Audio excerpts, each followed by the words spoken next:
नमस्कार मित्रों, कैसे हैं आप लोग। स्वागत करते हैं एक नई विषय वस्तु के साथ।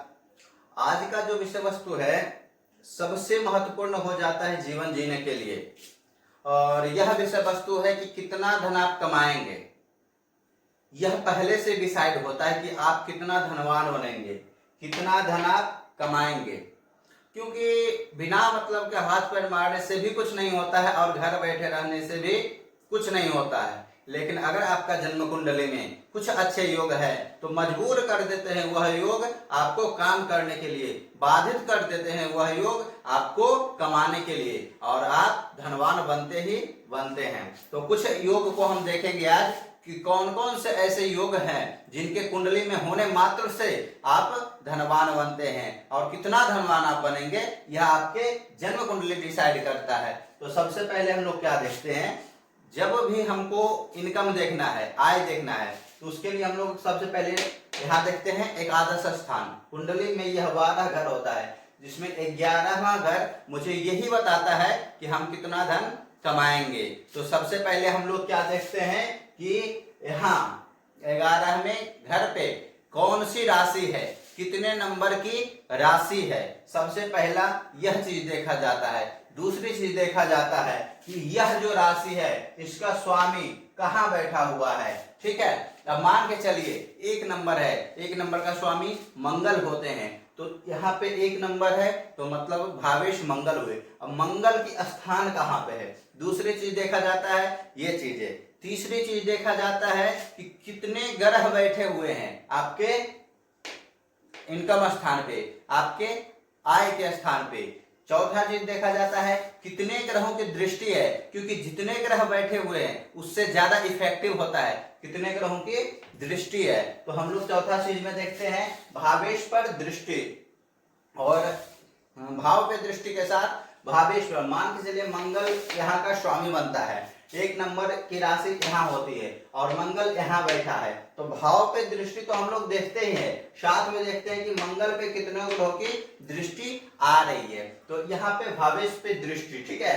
उसके बाद देखते हैं, अब देखिए दृष्टि कैसे पड़ता है। सबसे बड़ी चीज है कि सभी ग्रह का 7 दृष्टि तो आप लोग को पता ही है, तो कोई भी ग्रह यहाँ बैठा हो तो नियमतः वह 7th दृष्टि से अपने आय भाव को देखेगा ही।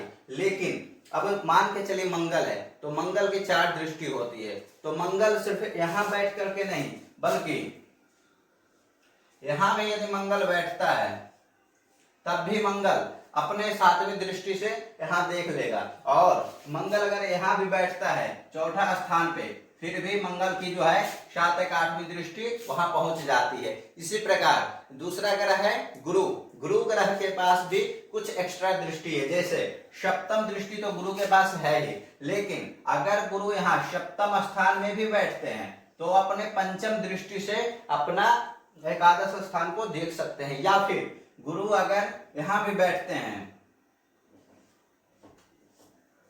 तो अब भी यह 1 2 3 4 5 6 7 8 9 9वीं दृष्टि से वहां पे देख लेते हैं। इसी प्रकार एक ग्रह होते हैं शनि, तो शनि अगर यहाँ बैठ जाए, शनि यहाँ बैठ जाए, यहाँ बैठेंगे तब तो 7वीं दृष्टि से सभी ग्रह देखते ही हैं, या फिर यहाँ बैठ जाते हैं शनि फिर भी अपनी तीसरी दृष्टि से यहाँ आय भाव को देखते हैं। तो यहाँ से तो पहली दृष्टि आएगी ही, दूसरी दृष्टि शनि यहाँ से देखेंगे, गुरु यहाँ से देख लेंगे, मंगल यहाँ से भी देखेंगे, गुरु भी यहाँ से देख लेंगे, मंगल यहाँ बैठेंगे फिर भी देखेंगे, और अगर शनि यहाँ बैठ जाते हैं तो इतनी जगहों से दृष्टि आती है। ठीक है, तब देखना है कि इतनी जगहों पे कहीं कहीं कोई भी ग्रह बैठे, अगर मान के चले राहु के, तो ठीक है, तो राहु भी यहाँ बैठे है ना, तो गुरु के साथ अगर राहु कहीं भी हो, मतलब जहां जहां गुरु है वहां अगर राहु बैठते हैं तो उनकी दृष्टि आपको वहां पे पहुंचती है। और यहाँ पे तो कोई भी ग्रह बैठे हो सभी की दृष्टि वहां पे जानी ही जानी है, क्योंकि 7वीं दृष्टि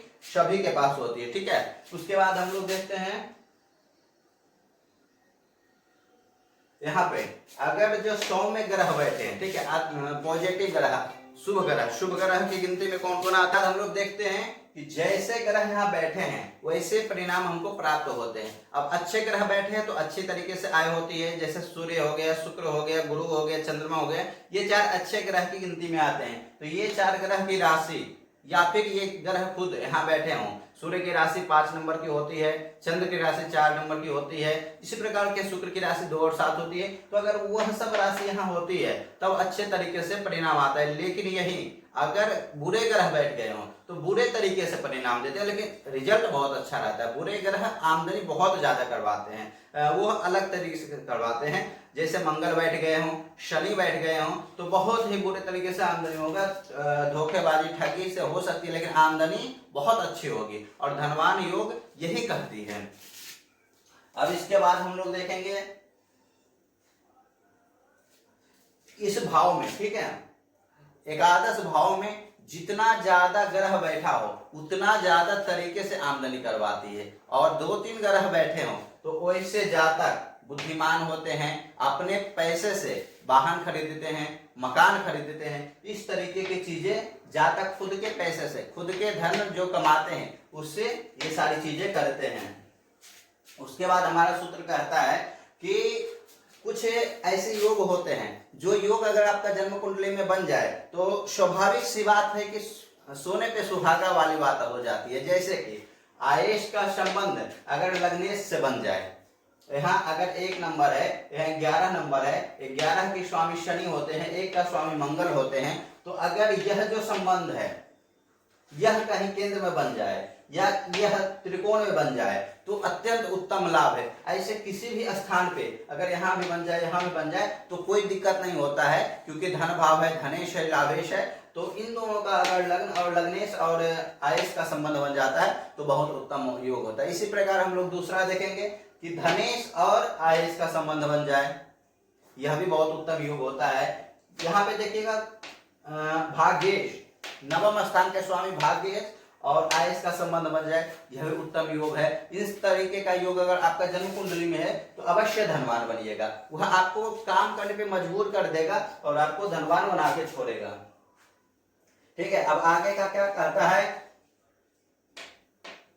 कि अगर दूसरा भाव का स्वामी और यह भाव का स्वामी दोनों अगर मित्र ग्रह हो तब भी आयेश और धनेश अगर मित्र ग्रह हो फिर भी आपके कुंडली में धन योग का निर्माण करते हैं। ठीक है, उसके बाद कौन सी राशि बैठी हो, कौन से ग्रह बैठे हो तो किस तरीके से आप आय कीजिएगा, किस तरीके से कमाई कीजिएगा, यह चीजें हम इसमें थोड़ा सा डिस्कस करते हैं। हालांकि इसकी अलग वीडियो आपको दे दिया गया है, हमारा चैनल पे देखेगा तो अलग वीडियो आपको मिल जाएगा। लेकिन यहाँ पे देखेंगे कि किस तरीके का ग्रह बैठते हैं तो आप आय कैसे करते हैं। जैसे सूर्य बैठ गया है तो आप सरकार से जुड़ करके या राज्य से जुड़ करके आय कर सकते हैं। यही अगर चंद्रमा मिल जाता है तो चंद्रमा क्या है कि धनेश से जुड़ करके, आप व्यापारी वर्ग से जुड़ करके, जिनके पास धन है उनसे जुड़ करके अपना आय कर सकते हैं। अगर मंगल बैठ गया तो अपने बड़े भाई से, कृषि से या सैन्य में जा करके, सैन्य बल में भी जा करके आय कर सकते हैं। अगर बुध आपका है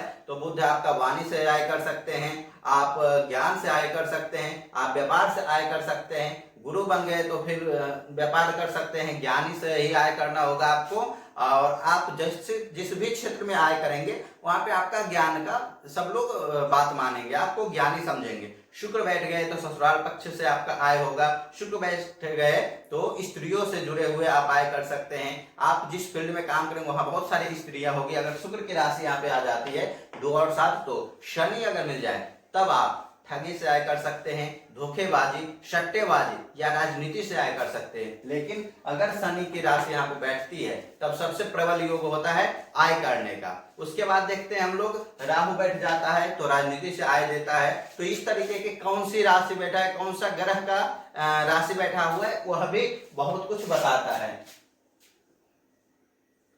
अब देखते हैं कि बहुत सारे योग होते हैं लेकिन आय आते आते रह जाता है। ऐसा संभावना होता है कि हमारे घर में पैसे आने वाले हैं लेकिन पैसा आते आते रुक जाता है। तो वह क्या होता है, तो वह होता है कि आय भाव से एक घर पहले यहाँ पे कोई खराब प्लेनेट बैठ गया है और कोई यहाँ पे, जैसे मान के चलिए यहाँ पे शनि बैठ गया है। ठीक है, एक घर पहले शनि बैठ जाता है और एक घर बाद मंगल बैठ जाता है। तो 2 खराब ग्रह के बीच में यह घर, हालांकि यह पाप करता ही लगने में ज्यादा इफेक्टिव होता है, लेकिन हमने देखा है बहुत सारे कुंडलियों पे कि अगर यहाँ पे पाप करते हुए योग बनता है तो यह भी ऐसे ही परिस्थितियां देता है कि धन आते आते रुक जाए, क्योंकि पाप कर्तरी योग में होते हैं। तो बहुत सारे उपाय है, उपाय की चर्चा लास्ट में हम आपको करेंगे। अगला पॉइंट हम लोग का कहता है कि यहाँ पे अगर चंद्रमा बैठ जाए तब आय में ऊपर नीचे उछाल आते रहता है। चंद्रमा मन का कारक है और चंद्रमा देखते होंगे कि 15 दिन बड़ी और 15 दिन छोटी, कभी एकदम छोटी से बड़ी हो गई और बड़ी से छोटी हो गई। तो जैसे ही यहाँ पे चंद्रमा, हालांकि यहाँ पे सभी ग्रह अच्छे परिणाम देते हैं, लेकिन चंद्रमा जब बैठ जाते हैं तो परिणाम कुछ अंतर, कुछ अलग तरीके से देते हैं।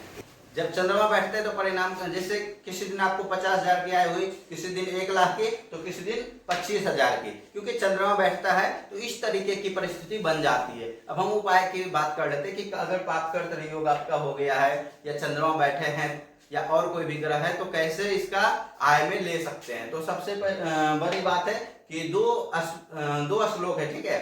अगर थोड़ी सी परिश्रम करते हैं, थोड़ी सी मेहनत करते हैं और इसका पालन करते हैं तो निश्चित रूप से इस भाव से आप फायदा ले सकते हैं। पहला चीज है कनक धारा स्तोत्र। कनक धारा स्तोत्र का पाठ करके भी आप बहुत अच्छा से यहाँ से लाभ ले सकते हैं। और दूसरी चीज है श्री सूक्त का पाठ। श्री सूक्त का पाठ यदि आप करते हैं, 11 श्री सूक्त का पाठ कोई भी मंदिर में श्री चक्र के ऊपर अभिषेक करते हुए करते हैं तो निश्चित रूप से यह जो योग आपको पाप कर्तव्य योग दिख रहा है, यहाँ से आपको लाभ अवश्य होगा। तो आज की विषय वस्तु यहीं तक, मिलते हैं नई विषय वस्तु के साथ। हमारे संस्थान के साथ आप जुड़े रहिए, मिलते हैं शीघ्र ही।